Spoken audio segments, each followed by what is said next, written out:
And if we're not lusting after gadgets all the time, then we won't have to be lusting after factory workers, right? Training the next generation to just become a factory working system, just a whole group of factory workers just pumping them out. We just got to get those factories up and we've got to get those gadgets. We definitely need more gadgets.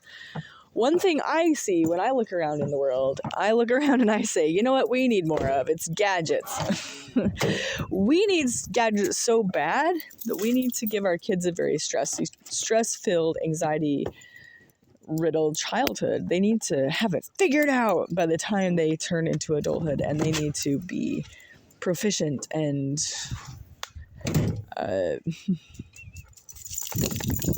able to do math. That's good to do. It's generally good to do. I just feel like we go about it in a very stressful way. They have to go there and they have to sit there and they have to accomplish these goals on these fast-tracked timelines, and they have to know all the cycles of the moon plus all this other stuff that they're not going to remember later and they're not going to care about. Unless they do. But you can learn cycles of the moon in adulthood too. I did. I love to learn in adulthood. That's the best. But you know why somebody wouldn't want to learn in adulthood? Because they were raised in a crappy childhood full of sit down and be quiet, stop talking, and you're not doing it good enough. And it's just very stressful. They could spend their childhood mostly playing, probably, and still learn the cool stuff. They're going to want to be adults. If we're modeling how cool it is to be an adult, if we model how cool it is that we figured stuff out, we're doing stuff, then they're going to want to figure stuff out and do stuff too. It's because it's cool to do. And if your life's not cool to do, then maybe your kids shouldn't model after you.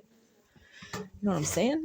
We don't need to force them into the classroom for 8 hours a day. And the reason we have to do that is because we have a job for 8 hours a day that we hate because we need more gadgets. And it's maybe though, we could take some lessons from other cultures and say gadgets aren't the end all thing.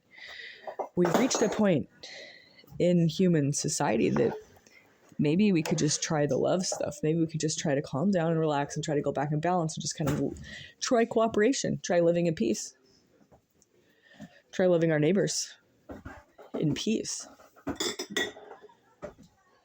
We could try it. We might be okay. I don't predict catastrophe will arise from cooperation. I think it's logically the stronger way anyway. And maybe that's why Zion's so formidable.